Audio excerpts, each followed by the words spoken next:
കൃഷിയായിട്ട് ബന്ധപ്പെട്ട് ഒന്ന് രണ്ട് ചോദ്യങ്ങൾ നേരത്തെ സാറ് ഒക്കെ പറഞ്ഞിരുന്നത് എങ്ങനെ ഇത് പറഞ്ഞ് മനസ്സിലാക്കുന്നു. നമ്മൾ എപ്പോഴും മനസ്സിലാക്കേണ്ടത് ഈ ഇത്രയും വില വരുമ്പോൾ എങ്ങനെ നമ്മൾ പറഞ്ഞ് മനസ്സിലാക്കും എന്നുള്ളതാണല്ലോ പ്രധാന പോയിൻ്റ്. ആദ്യം നമ്മൾ പറയേണ്ടത് പ്രൊഡക്റ്റിനെ കുറിച്ചല്ല. ഇപ്പോൾ കൃഷി എങ്ങോട്ടാണ് പോകുന്നതെന്ന് ആദ്യം ചോദിക്കണം, ആദ്യം അവരെ പറഞ്ഞ് മനസ്സിലാക്കണം. ഒന്ന്, കൃഷി ഇപ്പോൾ പോയിക്കൊണ്ടിരിക്കുന്നത് ഓപ്പോസിറ്റ് ഡയറക്ഷനിലാണ്. എന്താണ് കാര്യം? രോഗം കൂടുന്നു.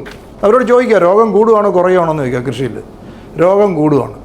ഓക്കെ, അവരെ ആദ്യം ബോധ്യപ്പെടുത്തുവാണ്. മാറ്റം ആവശ്യമാണെന്ന് അവരെ ആദ്യം ബോധ്യപ്പെടുത്തണം. എന്നിട്ട് നമ്മൾ പ്രൊഡക്റ്റ് പറഞ്ഞാൽ മതി. പ്രൊഡക്റ്റ് ഒന്നും ആദ്യം കയറി പറയേണ്ട ആവശ്യമില്ല. രോഗം കൂടുവാണോ കുറയുവാണോ എന്ന് ചോദിക്കുക. രോഗം കൂടുവാണ്. Labour charge കൂടുവാണോ കുറയുവാണോ? ഓരോ ദിവസം ചെല്ലുന്നവരും കൂടുകയാണ്. വിഷപ്രയോഗം കൂടുവാണോ കുറയുവാണോ? കൂടുകയാണ്.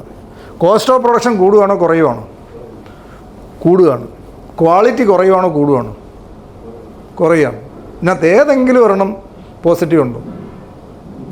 ഇതിൻ്റെ എല്ലാം നെഗറ്റീവായിട്ടുള്ള സാധനം വിജയിക്കുന്നില്ല എന്ന് പറയുന്നതിനകത്ത് എന്തെങ്കിലും കാര്യമുണ്ടോ? ഇതിനെ സമൂലമായ മാറ്റം വരുത്താൻ നമ്മുടെ അടുത്തൊരു ടെക്നോളജി വന്നിട്ടുണ്ട്. ഇത് പറഞ്ഞാൽ അവർ കേൾക്കാതിരിക്കുമോ?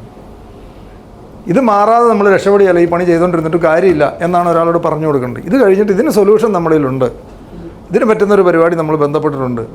പുറത്തെ രാജ്യത്തൊക്കെ അതുപോലത്തെ ടെക്നോളജി കൊണ്ടാണ് കൃഷിക്കാർ രക്ഷപ്പെട്ടെന്ന് പറഞ്ഞാൽ അവർ പോസിറ്റീവായിട്ട് നമ്മൾ പറയുന്നതിനെ കേൾക്കാൻ തുടങ്ങും.